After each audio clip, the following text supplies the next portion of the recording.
Selamat pagi bagi kita semuanya. Pada pagi hari ini saya akan mempresentasikan topik yang berjudul Audit of the Payroll and Personnel Cycle.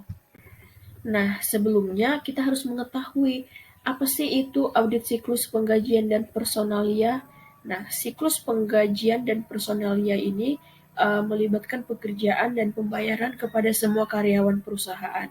Penilaian dan pengalokasian biaya tenaga kerja yang tidak tepat dapat menimbulkan masalah salah saji, laba bersih yang material. Siklus-siklus ini mencakup siklus audit seperti biasanya, seperti dari pengendalian internal, penilaian risiko pengendalian, dan prosedur analitis, serta pengujian atas rincian saldo. Nah, di sini ada 3 perbedaan utama antara siklus penggajian dan personalia serta siklus lainnya. Yang pertama yaitu hanya ada satu siklus transaksi untuk penggajian. Yang kedua, transaksi pada umumnya jauh lebih signifikan dibandingkan dengan akun neraca terkait. Dan yang terakhir, pengendalian internal terhadap penggajian sudah efektif bagi hampir semua perusahaan, bahkan perusahaan kecil sekalipun. Jadi, tujuan keseluruhan dari audit siklus penggajian dan personalia ini adalah untuk mengevaluasi apakah saldo akun yang terpengaruh oleh siklus tersebut telah dinyatakan secara wajar sesuai dengan prinsip-prinsip akuntansi.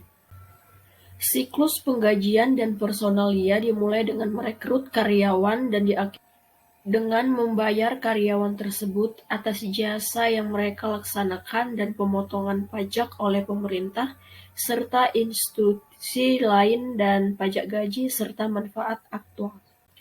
Nah, kemudian di sini juga ada 4 metodologi untuk merancang pengujian pengendalian dan pengujian substantif atas transaksi.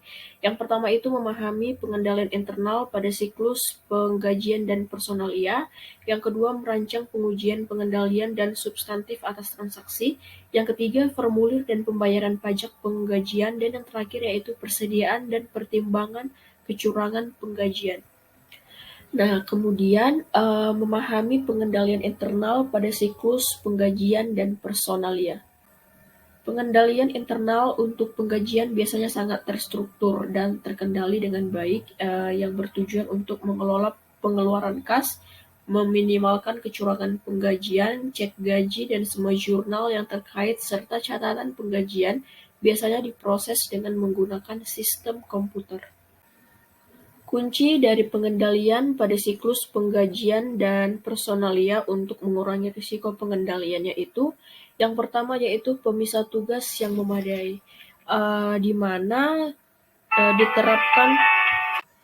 diterapkan untuk mencegah pembayaran kepada karyawan yang tidak ada atau fiktif. Yang kedua yaitu otoritas yang tepat. Nah, di mana hanya ada bagian SDM saja yang boleh mengotorisasi menambah atau menghapus karyawan dari daftar penggajian atau mengubah tingkat upaya serta potongan. Yang ketiga yaitu dokumen dan catatan yang memadai. Nah, catatan cocok digunakan untuk karyawan yang paruh waktu atau yang dibayar per jam, namun tidak untuk karyawan tetap. Nah, di sini ada perbedaan peraturan antara karyawan paruh waktu dan karyawan tetap, sehingga pembayaran gaji lebih terstruktur. Yang keempat yaitu pengendalian fisik terhadap aktiva dan catatan. Di sini akses cek gaji yang belum ditandatangani itu harus dibatasi, dan cek harus ditandatangani oleh orang karyawan yang bertanggung jawab, dan penggajian harus didistribusikan oleh orang yang independen dari fungsi penggajian yang tepat waktu. Dan yang terakhir yaitu pengecekan yang independen terhadap kinerja. Nah, di sini seorang manajer atau karyawan lain harus mereview output penggajian untuk melihat salah saji atau jumlah yang tidak biasa. Dalam hal pajak, perlu diperhatikan pajak penggajian dan pemotongan pajak lainnya. Jumlahnya sering maupun karena kewajiban potensial akibat lalai menyerahkan pajak. Tepat waktu akan menyebabkan kewajiban yang berat. Yang pertama itu menyimpan formulir pada penggajian. Yang kedua, pembayaran pajak, penggajian, dan pemotongan lainnya secara tepat waktu. Prosedur yang dilakukan untuk mengurangi kecurangan dalam siklus penggajian ada 3. Yang pertama yaitu hubungan antara penggajian dan penilaian persediaan. Yang kedua, pengujian atas karyawan yang tidak ada, pengujian atas kecurangan waktu.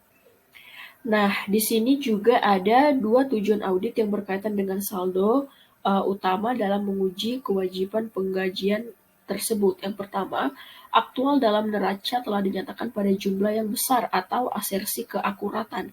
Yang kedua, transaksi dalam siklus penggajian dan personalia telah dicatat pada periode yang benar atau asersi pisah batas.